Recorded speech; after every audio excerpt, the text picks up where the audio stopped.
In the fabled land of Northern California, nestled in the Valley of Sacramento, two friends begin a journey to enlighten the world about their experience living life as a Xennial. But what is a Xennial, you may ask? If you wish to know, then follow them on their adventures. Welcome, everybody, to the Xennial Chronicles. I am James. I am Mike. And this is our second episode. Super excitement. People have said some really good things about the first one, which we're excited about. Hopefully we'll have something for you to enjoy today. Absolutely. Hope so, man. So what's on the table? What's on the table? Like our little mascots and some turtles. Oh, what are we talking about? Yes. Okay, sorry. We do have turtles on the table. What's that about? We have turtles on the table. Well, one, it's a, nice table dressing for anybody that might get a chance to see the videos of the podcast. But also it was found by my wife because Mike here is a huge fan of Teenage Mutant Ninja Turtles. Always have been, man. And so when she saw it, she said, you know what, this is perfect for you guys to have for table dressing for your podcast because it's something Mike likes. Why, thank you. And we'll discuss these multiple ways, but this will be in the second half of the podcast, the turtles will. Because today we are talking about toys. Toys, huh? Exclusively about toys. First part of the episode and the second part of the episode. However, two different things with toys. Yeah, what's up? So the first part of this, kind of interesting things happened back in the late 70s and early 80s. Yeah. Especially 1980. A certain president was elected in 1980. Mr. Ronald Reagan. Yes. I'm of the firm belief that Ronald Reagan did probably one great thing for the United States, and that was to introduce the rest of the United States to Jelly Bellies, which was only kind of a thing in California before he came around. He was a huge Jelly Belly fan. So he was like pushing Jelly Bellies while he he literally had them on his desk. Really? And was saying these are Jelly Bellies, and people would be offered them when they'd come to visit the president. No joke. Reagan was like basically free advertising for Jelly Belly. Do you think he had a stake in it? Like you think he had stock? Not to the best of my knowledge. Huh. I think it was just more dude like Jelly Bellies. I can't disagree with them. Jelly Bellies are awesome. True, they are. And I'm actually shocked. I did not know that. Yeah. That's cool. Yeah. Okay. Yeah. Being a Jelly Belly fan like I am, yeah, I knew that for a long time. That's killer. So Reagan was elected in 1980. Okay. And this is important to the story because what we're talking about right now is toys that spawned cartoons for the sake of selling the toys. Now, I see what you're talking about. Let me get to here. In 1969, the FCC classified a Hot Wheels cartoon as a 30-minute toy commercial. Basically, they considered it a 30-minute toy commercial, and it kind of destroyed the cartoon. Okay. Because there had been rules set in place for toy companies not to use cartoons or other medium to advertise, especially to kids. They were trying to be careful about how they advertise to kids because of how kind of pliable the kid's mind is, how easy it was to convince them. Oh, totally. Absolutely. And so that happened. Now, in the 70s, as a result of this happening in 69, the Federal Trade Commission proposed to have regulations to kind of restrict how you could advertise to children. Okay. Where you could put various logos of things, what you could sell, how you could sell to children. Okay, how you could promote things to children. So they were doing this with toys before they were doing this with cigarettes? Is that what you're telling me? There was the toy issue. There was probably issues with cigarettes at that time as well, though really back then they didn't need to advertise cigarettes very much. People were just smoking them. I mean, it was just kind of the natural way of things. But, okay. Well, I mean, hell, they were using like Flintstones cartoons back in like the 50s, 60s and stuff. Yeah, to sell cigarettes. Yeah. But that was not targeted at kids. That was targeted at parents, at adults. Right. Even though it was using the Flintstones cartoon, it was targeted at adults too. Okay. To do it. It wasn't necessarily set for a kid target. So in the 70s, again, the Federal Trade Commission is trying to lock down on this and say, no, we need to regulate how advertisers can advertise to children. Okay. Because the advertisers were trying to get to those children.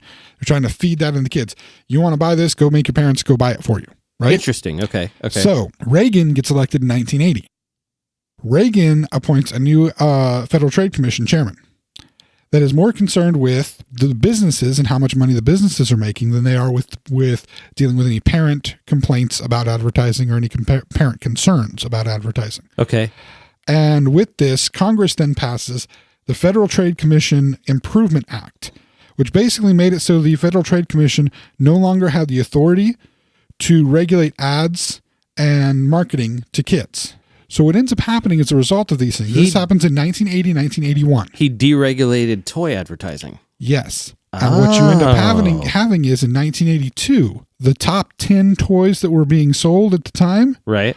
All of them were toy lines that were made first, and then the cartoon came afterwards.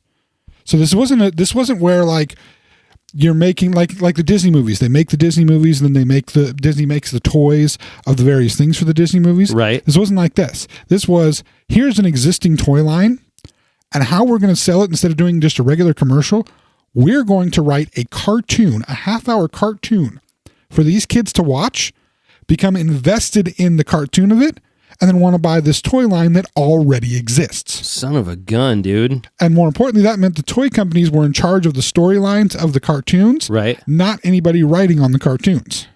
Here are some examples. In fact, here are the top examples of this. Okay. You ready for it? Yeah. Transformers, Care Bears, He-Man, G.I. Joe, GoBots, and Street Sharks. Okay, wait a minute. Like, this is all coming together. There's way more than just that, isn't there? These were the pioneers of it in the early 80s. These were the things that were on our Saturday morning cartoons. Right. That were, these weren't cartoons that like, let's make this cartoon and put it out for the kids to enjoy, whatnot. This was, totally. We have the toys already.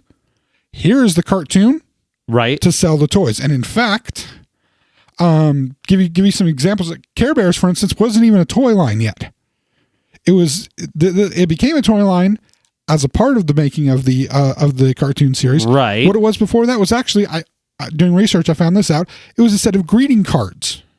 Seriously, it was greeting cards that was made into toys and then into the TV series at the same time. You're kidding. Nope, not kidding.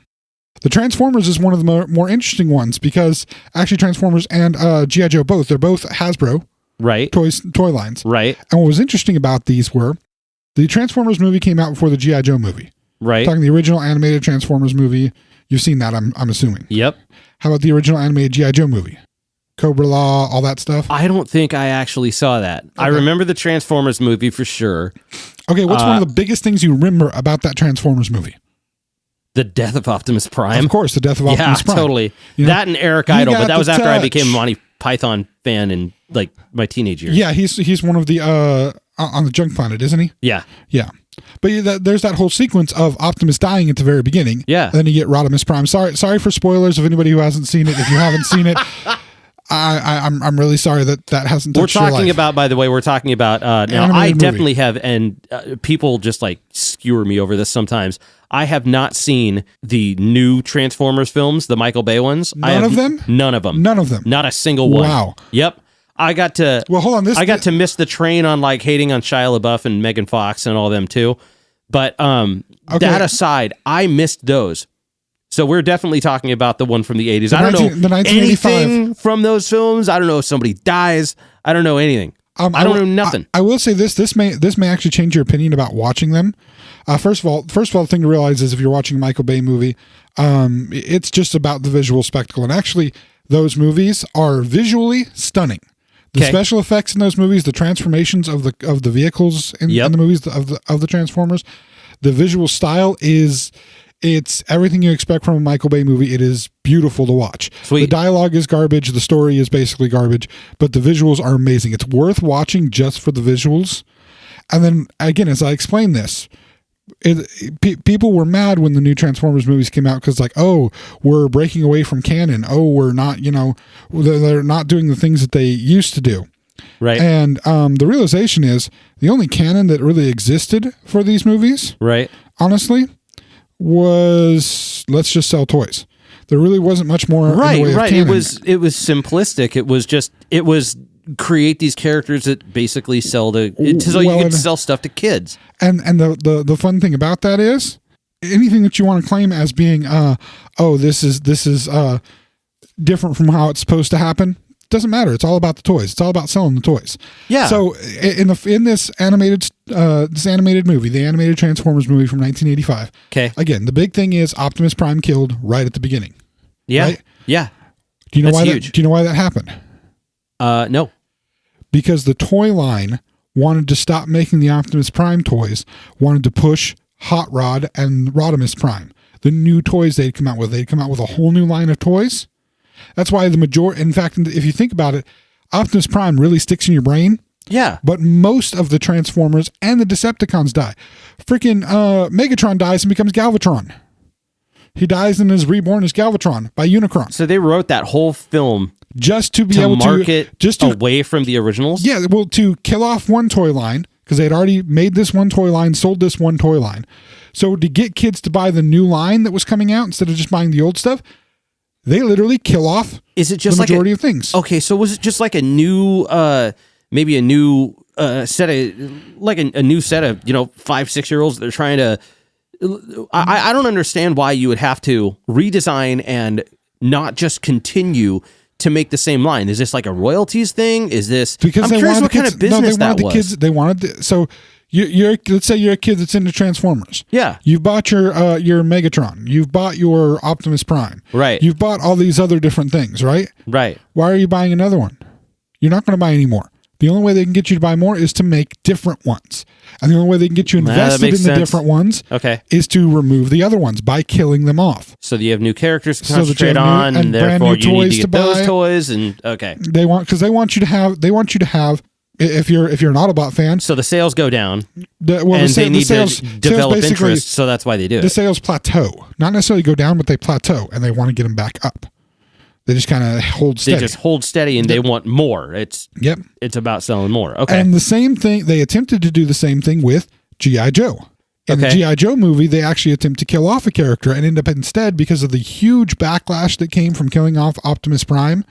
I'm talking, this is pre-internet, but there was still huge backlash. why from you got to doing it. kill off the characters without? Why can't you just introduce other characters? Because you can't get people to, their thought was you couldn't get people to get invested in the new characters when they already had Optimus Prime, who was like the best there ever was. I mean, I disagree. Starscream is mine, but I love Starscream. Starscream is a badass, but and he turned into a jet. How awesome is that?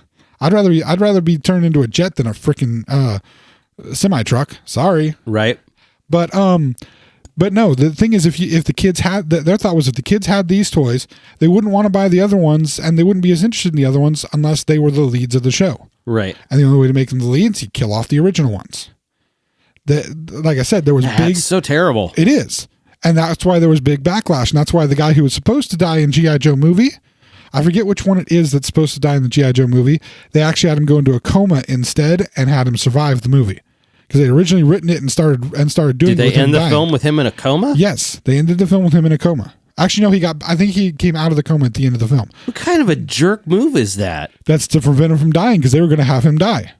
No, I get it. Oh, okay. So he comes out of the coma at the end of the movie. Yeah, he goes halfway through the movie. He's supposed to have died. Okay, but instead, they have him go into a coma. And they originally had written it as him dying, and before they released it, they went back and redid the dialogue to make it so that he went into a coma, and then filmed another scene with him, or drew out another scene. Yeah, that they drew out filmed. another scene with him doing it. Interestingly enough, Don Johnson is the main voice in the G.I. Joe movie. Wow. Yeah, freaky as hell. Killer.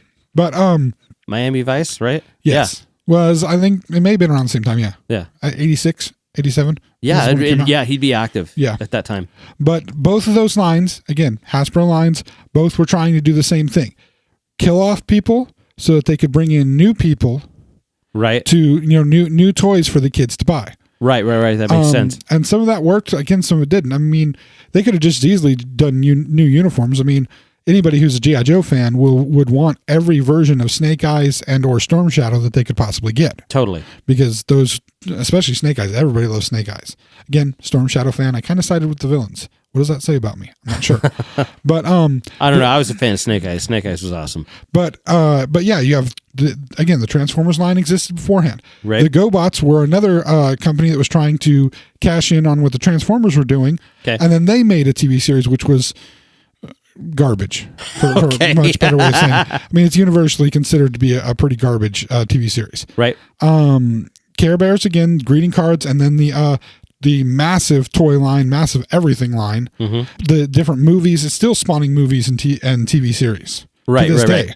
You have He-Man, who again was another toy line. He-Man was one that I never got into, man. He-Man was another major toy line that it had the figures and only so many figures at first, but once they were able to start the cartoon to sell the toys, they got everything else built. Dude, there was I forget what Skeletor's cave was called, but they had Skeletor's cave. I think it's Skull Mountain. Skull Mountain was Skeletor. And Castle Grayskull was Castle He-Man's. Grayskull was He-Man's. All right, Castle Grayskull was awesome. As much as I wasn't really a fan of like the He-Man franchise. Did you ever see the toy in person?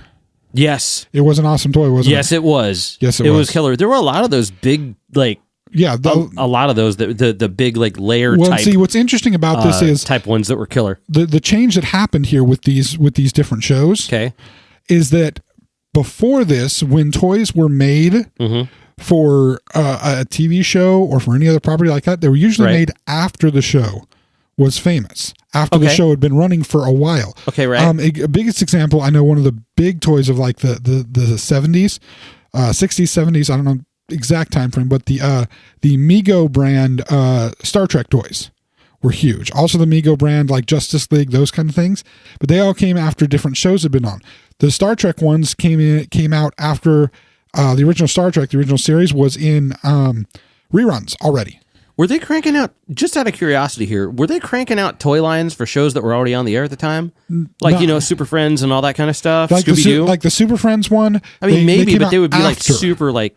And they came out after the show had been on. These ones were kind of the pioneers of make the toys first. So it used to be, make the cartoon to sell them. I remember that. There was... I remembered seeing toys, like toy commercials for a series before the cartoon series came out. They would push like promoting the cartoon series with a toy line, there are collect them all, and there's like 5 or 6 of them to get, and then the debut episode would come out. These were the things these were the shows that spawned that. There's another one called Dino Riders. I don't know if you remember Dino Riders. I remembered seeing it, never was a fan. I actually had some of those toys. I didn't get into that one. But there's many different ones that were like that started this. Again, there was another line of something that came out first that made, and again, these shows were the ones that were the pioneers of that. Once this Federal like Trade the first Commission line things. that were toys marketed to children before a cartoon series came out, and the then, whole thing was like campaign planned. Yep, right. The cartoon was totally planned just to sell the toys, not to be a cartoon, not to exist on its own thing, not to have its own lore or anything to sell like that. The toys. There's another famous cartoon that ended up being that way. Okay, this one right here. Teenage I was Mutant Ninja wondering Turtles. if you were going for that. Yeah, TMNT, man. That was meant to be a toy. Look at this. This is like from the era, and I'm not sure if you could see this on the cameras that we have, but this is it's basically, we're using this as a tablecloth that's basically a bed sheet. Yeah, and the bed sheet is literally what the toy line. It is a hand drawing of the toy line action figures, the originals. I have like most of these. Yeah, the logo that's on it is from the original animated series. Yes, it's from that was on the toy line backing packaging. What happened with Ninja Turtles specifically was obviously it was a comic book first, very edgy, very hardcore comic book. Super hardcore. I know quite a bit about that series. I loved it. It's not just like edgy hardcore. We're talking like it was gory. Yes. It was bloody. The first film is based on the first comic book. With the exception of all the blood and gore. With the exception of the blood and gore, but they meet up with Splinter on top of a rooftop of a building, and they kill his ass. Yeah. Like, they shred... You mean Shredder, not Splinter. Did I say Splinter? You accidentally said Splinter. I meant to say Shredder. Yeah, they meet up with Shredder at the top of the building, and they like, that's their main mission in the first... I have a reprint of of issue 1. And they kill his ass. It's crazy. They don't movie spoiler alert here. They don't accidentally throw him off a roof into the back of a garbage truck and have Casey Jones start the garbage truck mashing on him. They don't have that. And actually, one of the interesting things about the toy line, one of the things people kind of visualize when they're thinking of Teenage Mutant Ninja Turtles is the colored, what do you want to call them? Bandanas, masks. I guess they're just The various colored masks that they use, the red, the orange, the blue, and the purple. Well, does a bandana go over the top of the eyes? Like it goes over the forehead, right? I thought a bandana went over the forehead. Yeah, so it's more of a mask thing. Yeah. The colorful masks, non-existent in the original comic book. They were all red. This was something specifically for the toy line to differentiate each one of them. Yes. And then once the toy line was created, one of the creators of the comic I know was not happy with the toy line and the animated series and the subsequent movies. Mm-hmm. The other one was just like, okay, I'll just take money. That's fine. I like money. Yeah, but they had a slight rift for a little while, but then, dude, they made so much money, so much. And crazy. Little side point on this, based on the comic book series. Did you know that these guys are specifically tied to a Marvel comic? Yes, the thing that the canister that mutated them is from the truck that hit Daredevil. Yes, and made Daredevil blind. You thought you was going to get me, didn't you? There's far more to it. Yeah. Daredevil fights the Hand. Yeah, they fight the Foot Clan. They fight the Foot Clan. Yep. The master that teaches him how to fight blind is named Stick. Yep, and Splinter. Yep. And Splinter. Yeah, there's just so much. Once I discovered that, like, I was like, what? This is crazy, man. There's a lot of interconnection with the Daredevil part of Marvel Universe. Yeah, I loved it, man. Yeah, and I think it's because one or two of them actually worked on Daredevil at one point or another. But is that how it works? I think so, but I may be incorrect on that. I'd have to do research to be sure. I'd have to take a look. I know that they were very, very, like, Kevin Eastman and Peter Laird, the guys that made the franchise. Yeah. They really were into Daredevil as a superhero. They thought he was like, and Daredevil has always been like a lot darker than most of the other Marvel series. He can be, yeah. That's a series that does get a little bit darker. It does. It got crazy. But they liked that about it. The Frank Miller run was heavy. Oh yeah, very heavy. Mm-hmm. They like that about that, and that's why they kind of went into it. And I think around the time when they created the TMNT, when they were doing this main stuff, it was they were. I think Miller was working on Daredevil around the same time because he did Daredevil first, and then he did Batman. Yeah, I know we're kind of offshooting here, but basically getting back to it as far as a targeted toy franchise that spawns a cartoon series to sell a toy line. Yeah. This is like, I always thought of this one as the penultimate one. Like, this is not necessarily the first, but these guys perfected that marketing. Yes, they did it. They did it in such a way as to, and they did it with the same characters. And like I was saying earlier about changing up, like on G.I. Joe, just changing the uniform, changing the stuff. Yeah. There's so many different versions of these four characters. Oh, yeah. It's just the four characters still to this. I mean, you throw in Splinter, you throw in some of the baddies, but really, it's about the four turtles. Yeah. And they've even thrown in other turtles at different points in time, but nobody has the lasting power of these four turtles. And that's because all the rest of, like, okay, the other ones that are kind of cool, like the villain, like, you know, I can't think of the robotic one right now. Why not? I don't know why, but there were a lot of there was a lot of the villains that I thought were really cool. But dude, that one that gets stricken from the canon, the live action one that came out after the films, that was just so bad. It was called The Next Mutation. They introduced a girl turtle named Venus. Uh-huh. It was so bad. Yeah. It was the worst. It is as I would consider, there are two mistakes in this entire series. And this includes the brand new cartoons, which are really good, by the way. I want to, well, you know what? Hold that thought. Can you hold it? Okay. Can you hold it? Tell the second part of the episode. Okay, yeah. Unless it's connected to the toy, to little foreshadowing. It's kind of go ahead. Actually, go ahead. Yes, it is. It's included in the marketing to children. Go. First off, at one point, that series based on the live action, because the movies were hot and they like stopped making the third film, I think, and then they made The Next Mutation as a live series afterwards. Well, they made the third film, Turtles in Time. It was a time traveling one. It was when they went back to Japan. It was just 3. Yeah. Interesting side note: the villain in that is played by Stuart Wilson.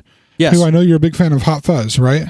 Yes. He's in Hot Fuzz. He is. Who's he I believe he may be the... You're talking like the English arms dealer, right? Yes.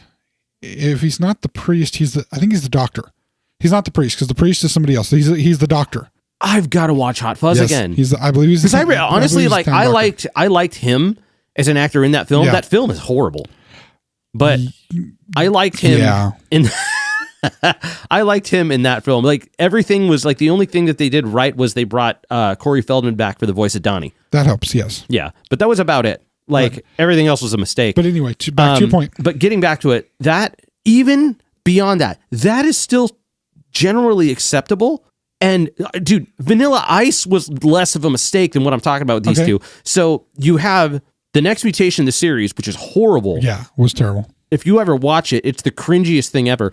And then, did you ever check out the stuff from the Coming Out of Our Shells tour? I have no idea what that even is. I have a story for you. Okay. This is the worst thing that they have ever done. All right. It is. So somebody thought it was a great idea. Yeah, now let's preface. It's the worst thing they ever did with the Turtles. Yes. Okay. It is the worst thing ever done with the Turtles. There's a lot of worse things ever done. Like, the camps in Germany back in the 30s, late 30s. Those were kind of the worst things ever done. That's no, I just want to preface that we're talking about the Turtles. This is this is the worst thing that this franchise ever did. Okay, just as long as we know our parameters here. Good Lord. So this is the worst thing that they ever did. They decided that it would be a great idea to actually have the Ninja Turtles be a touring rock band for children. I'm talking, they did stadium shows. The amount of just the disbelief that's washed over your face right now, it is that bad. No, here's the thing. Having had kids when I had kids in the aughts, they had other properties that did stuff like that. Yeah. Like, I don't know if you're familiar with the Doodle Bops. Oh, yeah. No, this is like take the TMNT and turn them into the Wiggles, but try to make them edgy with rock music. Dude, they rap in this thing, and this was in like 1994. This was bad. This is terrible stuff. That just sounds awful. I'm going to show you this after, and I dare anybody who's listening to this, go check it out on YouTube. The entire tour is on it. Dude, they even had, I think they had had an interview on Oprah to promote the show, and they were on the Today Show, and it was so bad. Dude, they're coming out in they've got like glitter sequined masks and bandanas and like all this just... They bedazzled their entire costumes in order to make this work. Everybody, and they couldn't have... My least favorite part of this is you could tell it was obvious because they had to like cover their hands. Yeah. So they couldn't actually play. But part of it was that they had like renounced their lives as ninjas or whatever, and were trying to be a touring rock band to like use music to fight evil and not use violence. There's like barely any fights in the tour at all. Whereas if you're talking like theater, that would be the time to do it, and it just did not execute at all. Okay, then what I'm going to say is... I dare you to watch it. Well, you're daring. Here's what I'm daring you, sir. When you, being the tech guy, when you get this all posted on the Facebook and YouTube and all that, on Facebook... You want me to link it? I want you to put in a link for at least one of the things for this. I will link it. It's just so that everybody has the opportunity to get it. So if you're just listening on YouTube or direct stream from our website, please go to Facebook and follow us on Facebook so that you can watch this apparently abhorrent. It is god awful. It is the worst. It is the worst thing they ever did. That's pretty terrible. And again, still within the idea of, now that these regulations have been stripped since 1981, let's market to children as much as possible. And those of you who are Xennials and listening to this, you remember when this all happened. You remember when Saturday morning suddenly became a commercial for everything you saw in the store. Yep. Now, I'm going to make the comment of, for people who are going, well, what about Star Wars toys? Because those were huge in the early 80s. Yeah, but they were a film franchise first. And they came after they came as kind of part of the film franchise. He didn't make the toys first. He wrote the film and made the film first, and then had the toys. Especially with the first set of Star Wars toys, they came out very late. There was that empty box that people would buy. There was the display box for, you don't know about this? No. Okay. For the first Christmas after the movie was out, right? Toys had not been made yet. It was Kenner who made the toys for Star Wars. Right. I've seen the Star Wars toys themselves, but a display box? What Kenner sold was an empty box that was a promissory thing. You sent a letter in, and once the toys were completed, they actually sent you the toys. No joke. And people bought the empty box. They had nerd culture the hell down. Well, they were doing this in the 70s? 77, 78. The thing about this was... Dude, that is some foresight, because this is just a sci-fi film. I mean, you knew, but Lucas, to know that they're going to sit there and collect like these grown-ass adults in the mid-70s... Well, it wasn't adults that were doing this. This is not adults. This is I kids. thought this was for, I mean. No, the adults didn't care about this. This was the kids who would force their parents or beg for their parents to buy this empty freaking box for them so that they could keep their stuff on display. No, it wasn't even to keep it on display. It was just to have the empty box to know that they would get the toys when the toys came out. The kids probably didn't put the toys in the display box. That's even more brilliant than I thought it was. I thought that they were basically marketing a display box for these figures so that they had a freaking cardboard box, man. Do you realize how much that freaking cardboard box would go for now? They actually you can find out on eBay because people have them that sell them. Yeah, I bet. Yeah, they are quite expensive. I'm sure they are. But that's fantastic. That's that. But so I'm excited at the foresight of that. I think that's marketing genius right there. George Lucas had his finger on the pulse for sure. Yeah, he did. But again, this changeover made it so that all these cartoons started selling these toys, and we had cartoons that bring us all good memories. But now, as Xennial parents, for those Xennials that are parents, right? You're seeing now your kids getting this just advertising hitting them all the time. Anytime a movie comes out, the whatever characters in the movie, their face is plastered on everything from McDonald's to freaking packaged yogurts to cookies and candies and everything. Absolutely. The faces everywhere. This is the start of it. These shows, when we were kids, these shows started that targeted attack at kids using their cartoons. That's crazy. And that was the spawn of it. So, and then they moved on to Joe Camel. Well, that's another topic for another time. Right. But all I'm saying is every one of you that had a Transformer toy, a Care Bear, He-Man, G.I. Joe. My Little Pony. My Little Pony was another one. That was another one for sure. But I'm just going through the list, man. Or the people that had that were unlucky enough to get the GoBots instead of the Transformers because they were cheaper. That's what all this is about. And I didn't dwell too much on Street Sharks because that came a little bit later. I was gonna say we should do a segment on like the failed marketing ones, like all the ones that are like super obscure that nobody remembers. That like maybe like five people. Street Sharks is actually pretty heavily remembered at this point. Well, it is, especially because of who was hawking it originally. It was a short series, but it was. But do you know who was hawking it? Who was probably what? Oh, you mean the toy company? No, what? What actor? I think it was a Playmates. No, what modern day actor was actually in these Street Sharks commercials? I have seen this commercial. You have? Yes, it was.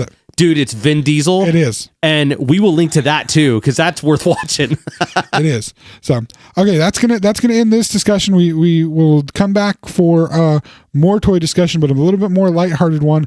Kind of getting into our own personal love of toys. Cool, man. Right? We'll be back in a few. Hey everyone, this is James from the Xennial Chronicles. If you're watching this on YouTube, please hit the subscribe button at the bottom of this video.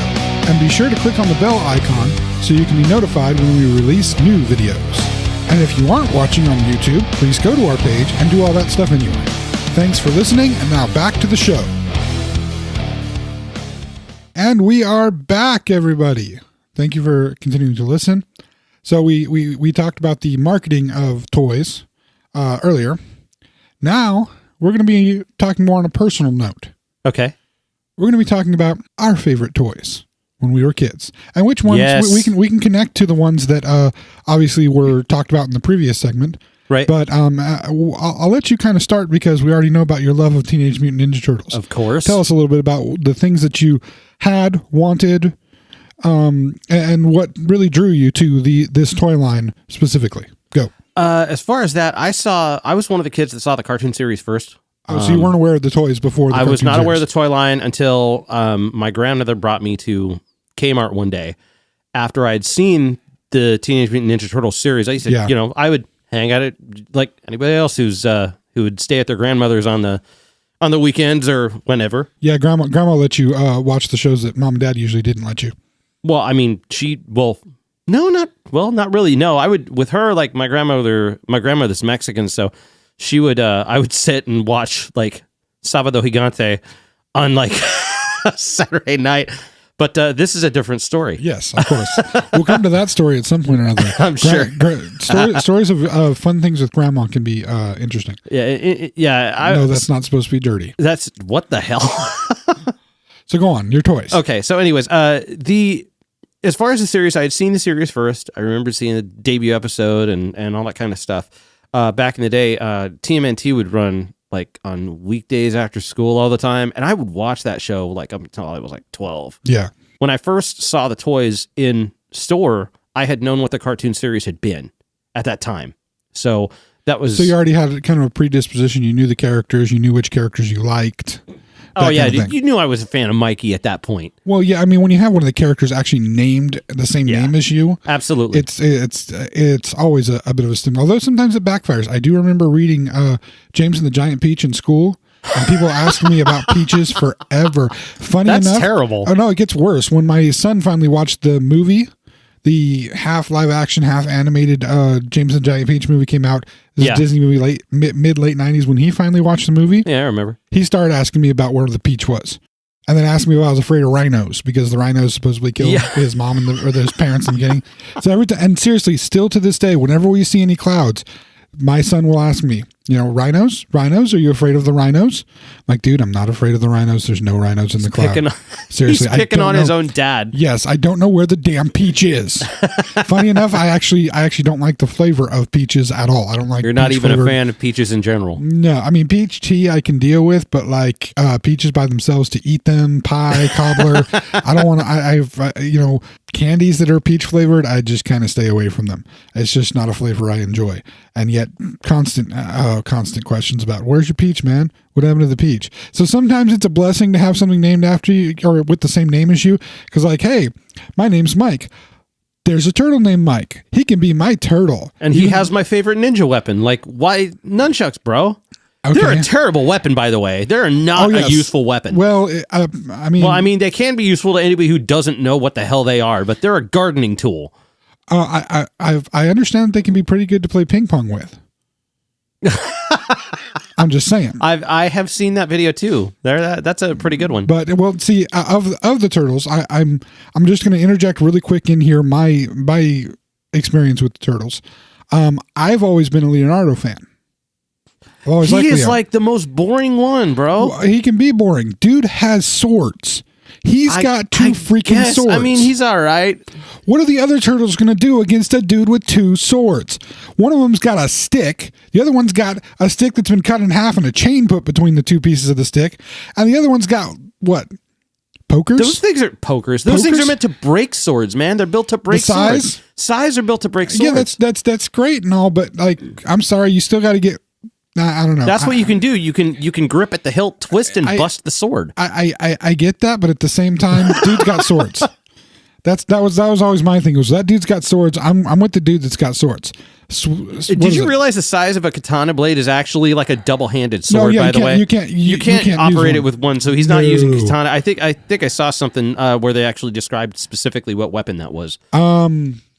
Yeah, I know the name of it, but my pronunciation of Japanese words would be completely horrific. Yeah. And I know at least 3 or 4 people that would listen to this that would be like, dude, seriously? But a katana is, I actually have a, cheesy, cheap replica katana that somebody gave to me. Cool. And yeah, it's a two-hander. You're not going to get much control over one, and that's even a cheesy one. If he's doing anything that's using any kind of katana that was traditional or appropriate, yeah, it's way too heavy to use otherwise. Yeah, for sure. And that's how they would have been used. But anyway, aside from that, yeah. So basically, the first time I remember seeing him was my grandmother would take me to Kmart, and I saw the toy line there. It was like, holy crap, what is this?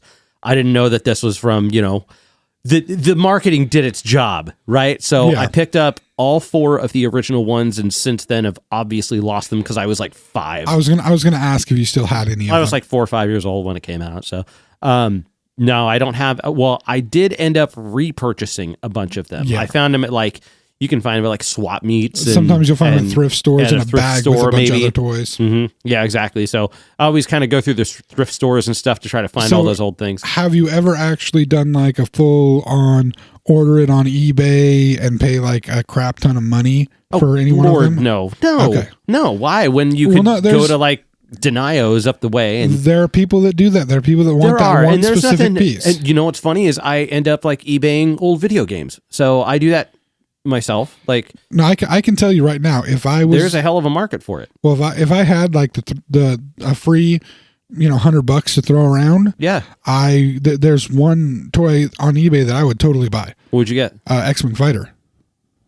Oh, yeah. I'll tell you the story of that in a minute when I get onto some of the toys that I like. Yeah. Okay, so getting back to this, I remembered him there, but from there, I swear, like the only toys that I would end up getting once I saw that series and I was introduced to all the characters and all that kind of stuff, that was a big thing. So I got Baxter the Fly with the giant wings, and I got the Rat King and with the little mousers, and I think the only one I didn't pick up was April, but I had Splinter and I had all 4 of the turtles, and then I had like a bunch of the reissues. Like when the movie came out, they had the realistic type turtles where they had like, instead of like all of their limbs, instead of hard plastic, they were like rubberized limbs.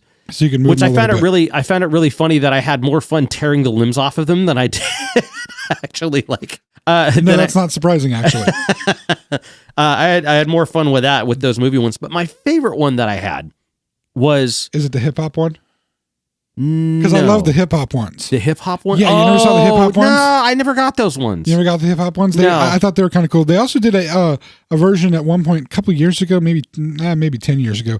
I saw a version of them dressed as original series Star Trek in Star Trek uniforms and stuff. No. Yeah, I saw those at one point. That's awesome. I'll have to find that for you. Yeah, I wonder what year those came out. You said they came out 10 years ago? You just saw them? I saw them. I don't know exactly when they came out, so that's I can't fantastic. give you the exact information. But I didn't even know they did that. I just happened to see them at one point and be like, wow, those are kind of interesting take on turtles. But anyway, that's fantastic. Your favorite one so my was? favorite ones, there were ones that were ones that could transform.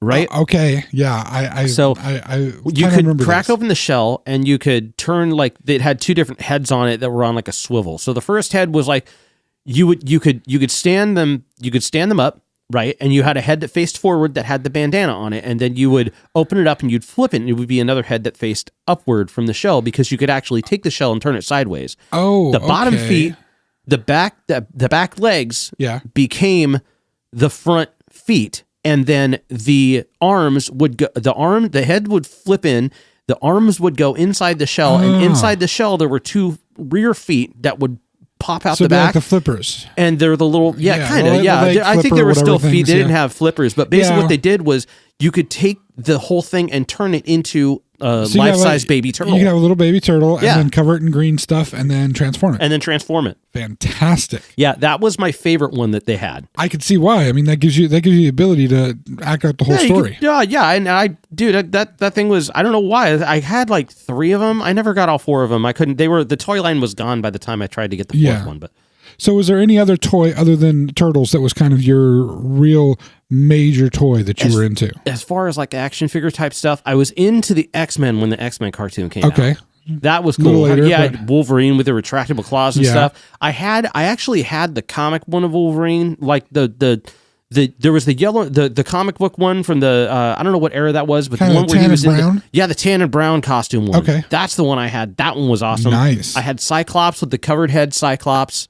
Instead of the see, about the time that you probably hair over the top. Yeah, about the time you probably had those, that you were getting those toys. I was doing the collector's cards, the Marvel collector's cards. Oh, okay. All the different card series. But I was never into cards, and I knew a lot of people did cards, like Magic cards and Pokemon cards and all that were just not even my thing. I didn't get, and they were getting big around the time I was in high school. They were. Most of my D&D friends ended up branching out into Magic. Yeah, and I only started doing Magic about 8 years ago. Oh, okay. So you started doing that. Cool. Yeah, it's actually pretty fun. So I hear. If you want, I can show you how sometime. But I saw this meme the other day where somebody was actually taking, they were playing Magic cards with a bunch of smartphones. Yeah. So they had their smartphones all decked out, and every smartphone had a different Magic card on the screen. They were dealing Magic cards with a bunch of different smartphones at the same time. That's just stupid. Well, you could pull any card that you wanted to at any time. Yeah, but that defeats the whole purpose of deck building. I mean, it does take a lot of the money game out of it. Actually, there's the money part of it, having to pay for all the different cards. Right. But the other part of it is the actual deck building. There's different formats that you can play in depending on, and it depends on how you build your decks. Right. And building a deck, especially with what cards you have on hand, that's kind of like artwork, man.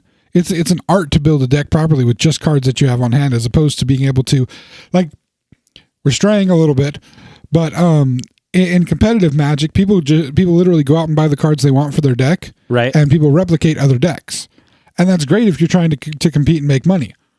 But if you just want to play for fun, right, build decks with what you have on hand and try to make things work. I have something like 85 decks. Yeah. That I've built from just cards I had on hand and cards I just bought You've only big been lots doing it of, for how long? You got 85 card decks? Hell yeah, man.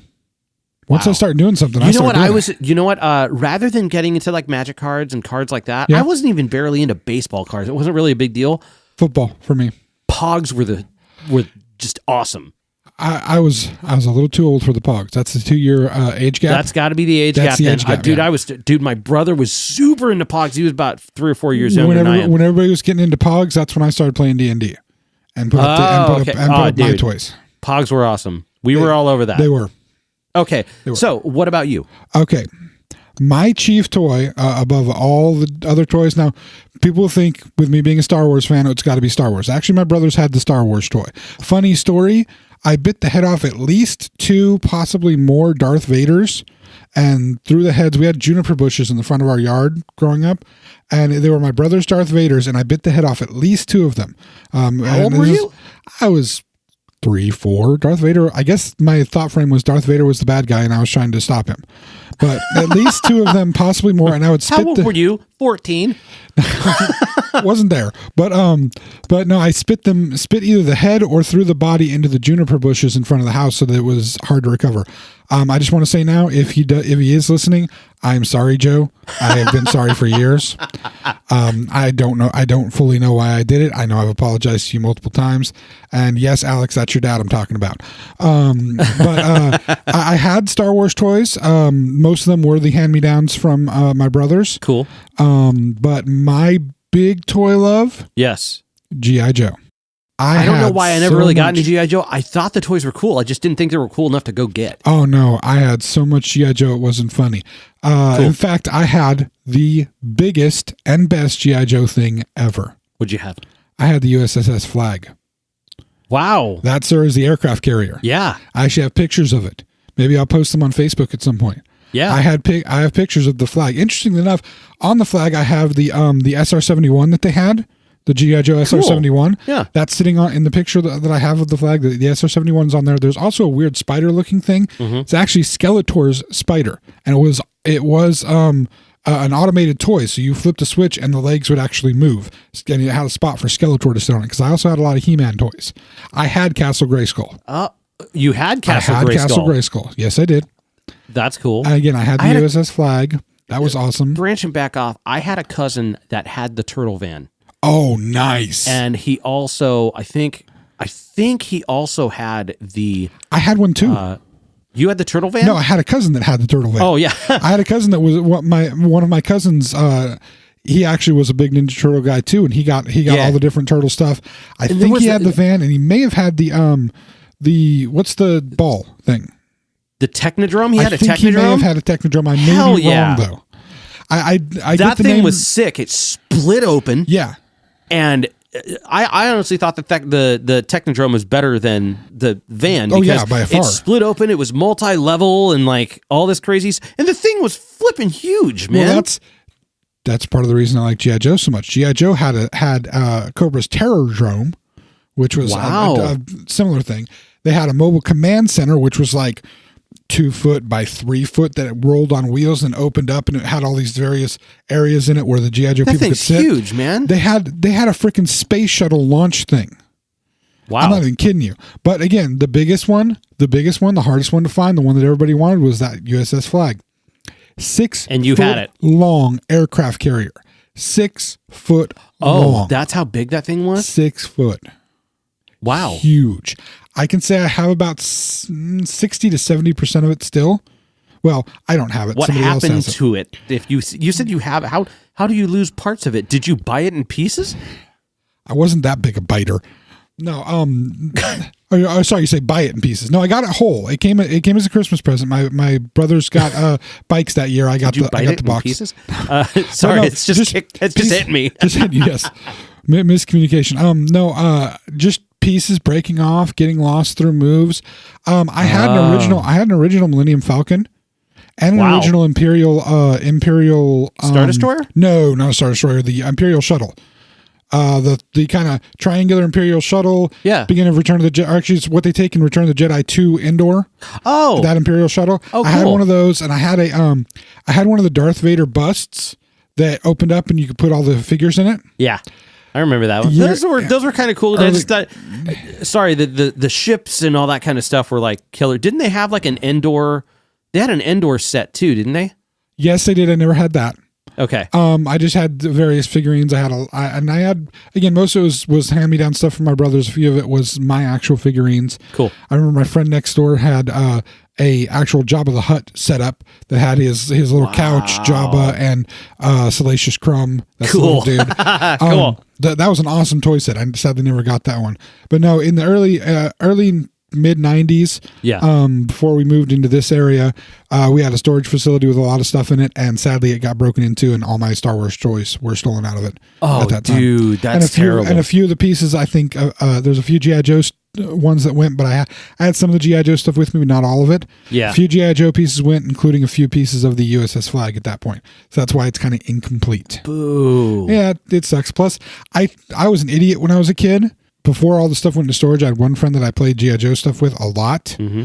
And probably older than we should have been. We were like 12 still playing with G.I. Joes. Mm-hmm. But anytime he got some flashy new G.I. Joe thing, I would try to trade him for it, and I would give up like my really cool stuff just to have his brand new stuff that was crap comparatively. Like I had a giant 2.5 foot. You ruined your own childhood. Oh God, I had a 2.5 foot stealth fighter. There was a G.I. Joe stealth fighter. It was an expensive 2.5 foot stealth fighter. Right, like we're talking like the giant triangular, like yes. the actual stealth fighter. That I remember that one. Not exactly like that. Not exactly cool. like that. Not exactly like that. But I can show you a picture of the version. And I traded that for like a little green Jeep thing because I thought the green Jeep thing was cool. My parents were so pissed at me for good reason too. I got had on that deal. Totally had. But yeah, that sounds like you did. But no, I still have in storage some of my G.I. Joe toys. Okay. My favorite character was always Storm Shadow.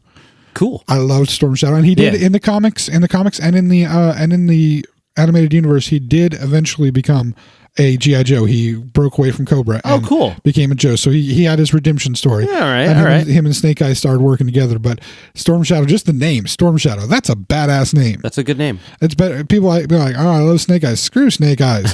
Storm Shadow is a badass, and at least Storm Shadow talks. I mean, vow of silence. Yeah, it's true. I didn't think about that. I don't know. I was just always thought I like the ninja characters. Yeah, G. You're a ninja guy, which again, it's just dude. Grew up on Bruce Lee movies and Ninja Turtles is my childhood heroes, man. Again, I think it's a very heavy thing from the Xennial generation being very big fans of martial arts and that kind of stuff. How we were it was kind of thrown at us. But no, those are kind of my big things. And again, Star Wars toys, big deal. I had some. In fact, I think I showed you a picture. Did I show you the picture of me as a small child laying in bed with an X-Wing fighter? No, and why is that not a meme that we've shared yet? I haven't used the picture yet as a meme, but I will. No worries. That's going to happen. Oh yes, it will. I will make sure it happens. Here's the beautiful part about that. Now, I don't remember this Christmas, but my parents would tell the story of this Christmas, and my dad to this day will vouch for this story. I came out Christmas morning, looked under the Christmas tree, grabbed one package, set it aside, and said, "That's my X-Wing fighter." Left it alone, opened every other present. Guess what? That box that I didn't open that I waited for it to last, it was my X-Wing fighter. Nice. I knew the box that well. And it was a Return of the Jedi X-Wing fighter. Oh, that's cool. Yeah. Well, apparently, years and years later, I mean, I'm an adult, and so this is maybe 10, 15 years ago. It's at least 7 years ago because my mom was still alive when I asked her about this. Yeah. But I asked her, whatever happened to my X-Wing fighter? Oh, no. I don't remember what happened to my X-Wing fighter. You're going to end this episode on a sour note, aren't you? Not necessarily a sour note. We were at friends of the family's house. Right. And some other kid was really interested in it. And for some reason, my mom had me give the kid the X-Wing fighter. I don't remember any of this, though. And so it's just one of those. Did you not want to give that up? Oh, well, no, I didn't want to. I'm sure I was very unhappy about giving it up. But apparently I was asked to give it up because the family was... a family maybe was down on its luck, had some issues and problems. Maybe the kid didn't have any toys at all. I don't know what all the motivation behind it was. And sadly, my father's kind of recounted the story to me a little bit, but that's one of those to me, that's a holy grail toy that I would spend $100 on. Yeah. And that's how much they run for on eBay. If I had an extra $100, I don't ever have an extra $100 just to throw around because I ain't rich. But funny, I'm thinking that having an extra $100 to throw around is rich. In my mind, yes, it is. But no, I understand. Hey, look, man, that's not really a small amount of money, especially on a toy that you're just going to leave sit in a box and never do anything with. But that's definitely one of those things that's like, I get rich someday. I'm going to drop $100 on one of those just so that I can have it again, because that's kind of like the one toy that like I would have liked to have held on to. I would have liked to have kept. Yeah. And didn't get a chance to. But that's, again, Star Wars, as much as it means to me now, it didn't mean as much to me back then. No, I understand that. Like I said, G.I. Joe was my major focus. And, dude, I was even planning as I became an adult. I'm a kid thinking, wow, when I get to be an adult, I get my own place. And I'm going to have a room that's 50 feet by 50 feet. And I'm going to build in this room an entire G.I. Joe setup, whether it be a G.I. Joe base on one side and a Cobra base on the other side. Yeah. And it'll be built up on platforms off the floor so I could crawl underneath and pop out at certain points and have them fight. And there'll be a river in it so I could have my little submarine go in the river that's in it. Yeah. And everything in the water will be recycled through with however it's going to happen. I'm gonna do like in the, not in the Charlie the Chocolate Factory that Tim Burton did, but the original one that we saw with Gene Wilder and whatnot, when he opens the door to the chocolate room. Yep. If you want to view paradise, my paradise would have been like that kind of a look. Yeah. But as a G.I. Joe setting, everything set up for 3 3/4 inches as the height, normal height of people. So I could have, and I'm thinking, when I'm in my 20s, that's what I'm going to do. Because I'm totally going to still be playing with G.I. Joes in my 20s. And I'm going to have a job so I can buy all the G.I. Joes and have a house where I can have this whole setup and keep playing G.I. Joes for the rest of my life. Yeah, it didn't happen that way. But no, that's how big I was on it. But I've been able to get a few collectibles, but again, it's funny because Star Wars has become more of a collectible thing to me now, and G.I. Joe far less of a collectible thing to me now. Yeah, absolutely. Okay.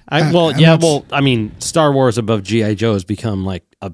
Well, that's on a personal preference for honestly me. Like it's kind of dropped out as a household name. It was back in the 80s, but it wasn't really. It's not really so much now. No, and they tried a couple of live action movies that were subpar. Yeah, exactly. There was a bit of an attempted revival at that, but dude, Star Wars has been they couldn't make another Star Wars movie and it'd still be valid after 20, 30 years. Yeah, Star Wars is going to be around for, I'm assuming, a lot longer than what it is. And I don't know, I guess it's just funny the way that those things that mean so much to us as kids kind of don't necessarily hold the same allure when we become adults, even as much as they tried to market it down our throats.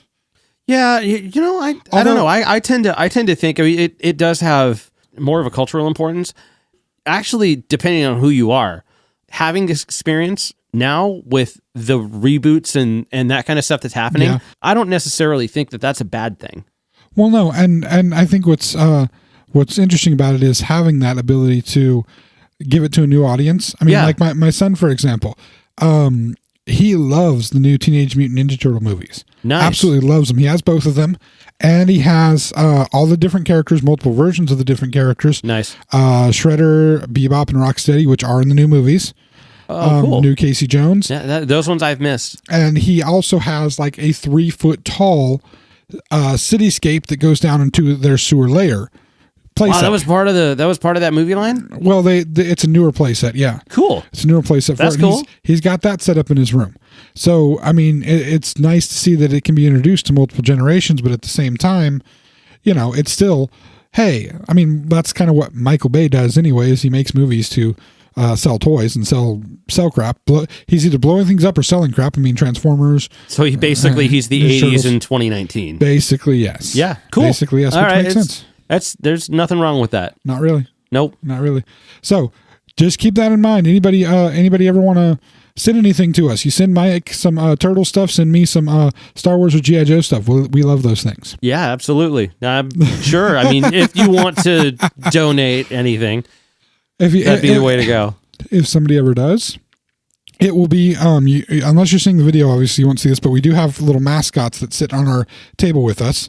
I have a Angry Yoda and Bandit 1, and Mike has a Short Bus, Chupacabra, and for some reason he did not wear his. I didn't wear it this time. I don't know. I have it sitting on the desk for when I put it on at one point. But yeah, he didn't wear his armband. Got the Hylian symbol on an armband over here, but the short bus has a completely different significance. That with an old rock band I was in, our tour bus was an actual short bus that we bought. And it was rather amusing. It was very amusing, and it was kind of cursed. But you know what, man? It never ran well, but it was, dude. It got us places. As long as you stayed inside. We took that to L.A. Damn it, we took it to L.A. You did. You took it to the whiskey. So. Yep. But yes, if anybody ever does contribute, friends, family, anybody else, any toy type items, they will become part of the mascot table. I promise. Absolutely. Okay. So I think we're done for the day. We good? I would say so. We good? We talked about some interesting things about toys. Hopefully made you all think about your toys. Actually, here's a little challenge I'm going to say for our listeners. Get on the Facebook page, like the Facebook page if you haven't already. Please do. And leave us comments with your favorite toys from your childhood. You guys want to see where the Facebook page is at? It's at facebook.com/Xenchron, spelled XENCHRON. Blech. Boy, bit of a tongue twister sometimes. You got it out there. You could also follow us on Twitter at Xenchron, spelled the same, XENCHRON. Go to the XennialChronicles.com if you want to hear us streaming on our own website. Also, we have a website. We do. We have a website, theXennialChronicles.com or Xenchron.com as well. Thank you to Rob and Hino for the website. Yes, thank you guys. Both of you. You guys are fantastic. Yes. Also, if you're following us on YouTube, go ahead and comment on YouTube. Let us know. Please do. We might say something about it the next go round, man. Please do. And any comments about what we've talked about or about things maybe we should talk about. Yeah, give us some suggestions. We'd love to talk about this kind of stuff. Yeah, get involved. All right. Thank you all for listening, and we will talk to you again in a week. Thank you so much. Thank you for tuning in, friends. The journey continues next week.